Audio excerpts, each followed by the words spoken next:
আপনাদের কতটা ক্ষতি করেছে তৃণমূল সরকার, বিশেষ করে এই বাংলার মুখ্যমন্ত্রী মমতা বন্দ্যোপাধ্যায় সিপিএম কংগ্রেস মিলে, আপনারা বুঝতে পারেন নাই।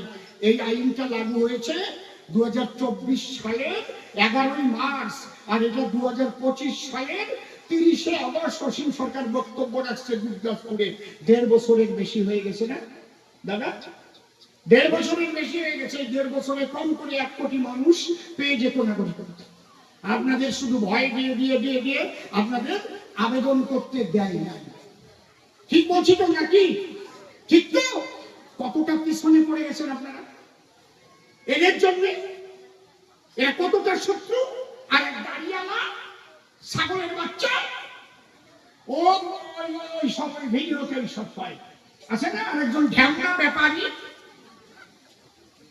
দেখবেন ভারী ছাগলের নাম, আর একটা ঢ্যামনা ব্যাপারী, আর নাম বলবো না, একটারও নাম বলবো না, আমি ঘৃণা করি। এরা মানুষগুলোকে ভয় দেখিয়েছে। তাহলে এই সিএতে কি লেখা আছে?